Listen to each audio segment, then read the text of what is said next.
Ayo, Saka Fet, Sak Passe. Welcome to my channel, Zo and the No. It's your boy, Gwokazek. Today, we will be talking about from Kemet to Kiskeya. I will be sharing just some stories and information that, have helped me to connect the dots between the nation we today call Haiti with the civilization of ancient Egypt, aka Kemet. So I appreciate your presence. Let's get to it. So first of all, some of y'all may be asking, what the fuck is Kiskeya? You know what I'm saying? I'm sorti Haiti, Haitian, all that. But I think it's important to highlight this term because Kiskeya is an indigenous term, from the Taino people who were a subgroup or division of the Arawak people, you know what I'm saying? The indigenous folk from the Caribbean and South America who were not exterminated, all right? And Kiskeya means mother of all lands or mother of the earth. Of course, we know of Saint Domingue. That was a term coined by the Spanish. Also, Pearl of the Antilles was a nickname for our island because it was so abundant in resources and things of that sort. And the reason why I'm highlighting the term Kiskeya is because names and words matter. You know what I mean? They carry frequencies. And to quote Lao Tzu from the Tao Te Ching, in chapter 1, he said, "The name that can be named is not the eternal name. The unnameable is the eternally real. Naming is the origin of all particular things." So in the future, I'm going to make more videos about this landmass, this area, before it even had a name. You know what I'm saying? But for now, I think it's important to highlight the term Kiskeya and nonetheless, believe nothing of what you hear and half of what you see. So take it or leave it. All right, so started off back in January 2023. I put up on my man's and he let me borrow his book. Shout out my boy Terry. He let me borrow Faces in the Smoke, an eyewitness experience of voodoo, shamanism, psychic healing, and other amazing human powers by this colonizer, Dushan Gersi. Why do I call him a colonizer? You'll see why based upon the way some things were written in this book. On page 44, I learned about a Hugon, or Ugon. So on 44 it says, the spiritual leader of voodoo is called a Hugon or a Mambo if a woman. Often a Hugon will initiate his wife as a spiritual leader if she has the aptitude for it. Those dealing with black magic are called Bokors, which can be translated as sorcerers. Like the shaman, the Hugon is a repository of rituals, the initiator of the secret knowledge and mysteries. He is a healer, an exorcist, and a diviner. And because he knows how to deal with the invisibles and enter their world, he can communicate with the souls of the dead. And I was like, wow, like that's some fire shit. You know what I'm saying? Going further into the book, right, on page 127, the author writes that the voodoo religion encompasses many aspects of Freemasonry as well as esotericism, the Kabbalah, occultism, alchemy, astrology, metaphysics, and theosophy. In its rituals, it uses principles of high magic and deals with the mysteries and secrets of the Knights Templar Order, whose presence can be seen in the ceremonial dresses worn by Hugons, voodoo priests, during certain ceremonies. Nigga, what? Tema who? Like, this guy had the nerve to say that the voodoo religion gets its swag from him, type shit. Because in the next paragraph, it said, so basically, the voodoo religion draws its inspiration from African religious belief systems and practices, but the rituals of magic that it uses, including those performed by sorcerers, are based on the principles of French and Indo-European magic. Come on, bro. Based on the principles of French and Indo-European magic? Sound good. Sound good. You know what I'm saying? Sound good. On page 128 of the book, the author writes, theologians have begun to consider voodoo as more sacred and solemn than they had previously thought. More than a religion, voodoo is a mysticism, a culture, a philosophy, a way of life. And because it is a living and dynamic religion which, instead of being dogmatic and moral, as most Western religions are, is based on initiatory metaphysical principles, it is impossible to describe voodoo in everyday language. One can only experience it. I remember what a Dogon once told me as I was questioning him about the mysteries of his religion. You are always questioning me, but there are no more words I can use to answer you. I have used them all, but words have different levels and values of comprehension as one moves into other realities. It is time for you to experience the words within other realities. And so, like the title says, a lot of the book is eyewitness accounts by Douche about voodoo ceremonies and other things that he witnessed being a sojourner all across the world. But on the screen you see the cover of the book, but you also see the veve of Papa Loco. Papa Loco is the spirit of the first Dogon. He's the father of all Dogons and Mambos within the context of voodoo religion. And I was very, I just felt connected to that term, Dogon, for some reason. And I'm going to show you where that rabbit hole goes. Back in like mid-April 2023, I was in the bridge. I pulled up to 7 Stars looking for The Serious Mystery by Robert Temple. Lo and behold, my boy Stuart, behind the counter showed me where it was at. I copped it. And not long after I copped it, one day I decided to open the book to a random page with the intention of allowing spirit or the unseen to reveal what it is that I was meant to see and receive.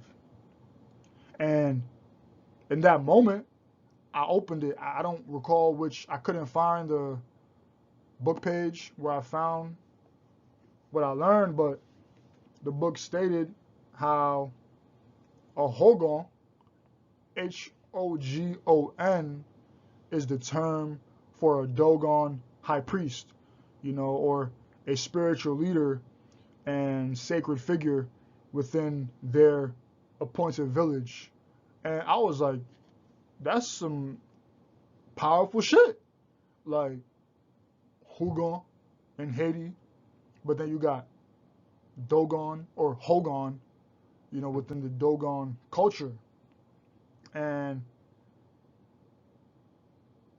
if you don't know, the Dogon are a tribe, group of people from West Africa who basically had knowledge of the stars before telescopes were created.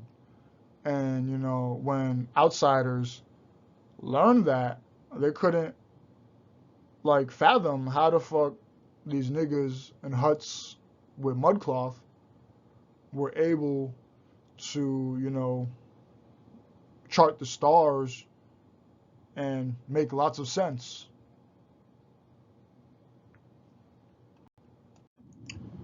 Now, the reason I'm bringing this up is because of what I feel to be my genetic memory and what may be yours as well. Like I said earlier, the Taino Arawak, they were not exterminated. You know what I'm saying? There was a group of them who held it down. You know what I'm saying? They sought refuge in the mountains, mix with the slaves, becoming maroon communities and things of that sort. But in the book Secrets of Voodoo by Milo Regard, on page 11, he writes that the slave trade extended from the coasts of Africa to both American continents. All the Antilles were deluged with blacks from the holds of the slave ships. They were scattered throughout the United States, but particularly in the Deep South. Brazil received a large number, as did the island of Hispaniola, which later became Haiti. The enforced immigration of black slaves from all the various African tribal populations, Anamines, Fons, Dahomians, Yorubas, Congos, Senegalese, and Sudanese, became inconceivably confused. And transplanting these disinherited black Africans among the colonists, the whites refused to believe that they would retain an unquenchable faith in their gods. However, there occurred something approaching the miraculous, for even in irons and bound to the colonial plantations, the transplanted blacks invoked not only their own gods, but began patiently to install various voodoo rites other than their own in the lands of their bondage. Thus, a curious moral consequence of the slave trade was the exaltation of the African religion by an increase of faith in the voodoo divinities. And if you don't know, now you know that, voodoo was a big part of the Haitian Revolution, you know what I'm saying, which was not just fought physically, but was also fought spiritually and mentally. And if you ask me, of course, these revolutions continue to this day. And I think, Tompu Deshukaj La, you know what I'm saying, Deshukaj was a term which is Dechoukaj, which means uprooting. There's certain things that need to be uprooted. The fruit is not enough to be cut. That shit got to be uprooted from the bottom up or top down, if you catch my drift. So looking at this map, I was doing more research and I came across Brother Naba, who works with the Earth Center, and he shared how, the word Dogon comes from the word dog, which means land or country, etc. And so originally, Dogon would have meant landlord during the time of the pharaohs, according to him, being a descendant of a line of priests. So the Dogon were not just from, the Dogon Plateau near the border of Mali and Burkina Faso. According to the brother Naba, the Dogon was a large community of different kinds of people who are to this day part of the same group. So we talking Ghana, Burkina Faso, Mali, Niger, and Benin. And like Milo was talking about in his book, the slave trade included mad niggas who were taken from this region, which is why I'm not surprised that the term Hogan also migrated to Haiti and became Ugon or Hugon. And not to mention, when we're talking about like Dahomey, you see the kingdom of Dahomey in the movie The Woman King, you know what I'm saying? And in that movie, you can see how basically there were blacks enslaving other blacks. Point blank, period. You know what I mean? And something that Brother Naba expressed in one of his videos, his interviews on I Never Knew TV on YouTube, he was like, there are areas in Africa that have never been colonized. Thus, the colonizers advised, but like they most likely pressed those who were already colonized to administer that land for them. You know what I'm saying? House niggas. But even not even house niggas. What? Co-conspirators. Nonetheless, let's get back to the topic of from Kemet to Kiskeya. A book that I am currently reading is called Knowledge of the Nomo, the Dogon Decoded by Ross Ben.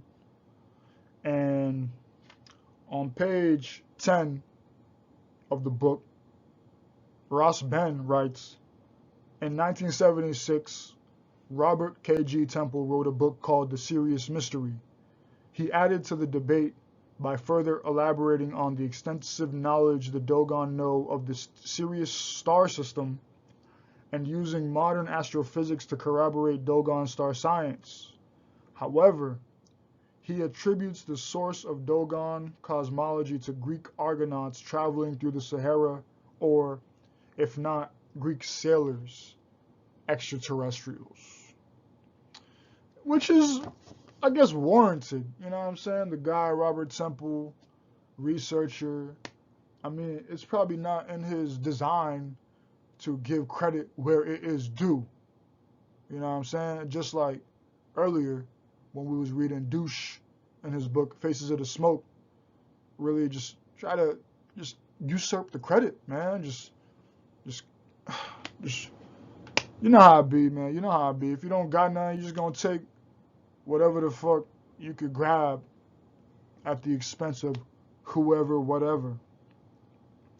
So going back to Kemet to Kiskeya, the reason why this is important is because the Dogon are descendants, if you ask me, of the Kemites. You know what I mean? Like, before the Sahara Desert was a desert, it was a abundant land. There was a big ass inland sea or lake, 3 major rivers, and going back to the book to quote Ross Ben on page, well, really to paraphrase, on page 29, you know, he talks about how the Dogon package their teachings, or the way the Dogon package their teachings reveals that they were culturally aligned with Kemetic orders from the past and were custodians of sacred teachings that are the legacy of certain priesthoods. So these custodians, these legacies, these inheritors probably eventually got mixed up in the slave trade. You know what I'm saying? Which is why that term made its way over to Kiskeya. In summary, that is my share on from Kemet to Kiskeya. You see, when I was in middle school, my school, which was a charter school, they taught a little bit, you know what I'm saying, about the Haitian Revolution and things like that. But a lot of what we learn and receive is through the perspective of the colonizer or the European, the Temahu, whatever you want to call it, you know what I'm saying? And I'm grateful that I stumbled upon this information because it helped me connect the dots within myself. You know, of course, it's just an aspect of me. It's an aspect of you as well if you have gravitated to this video. And so I am looking forward to creating more content about information which I feel is relevant to, you know, Haiti, Kiskeya, and I hope that you enjoyed this video. So take care of yourself, beloved. Peace.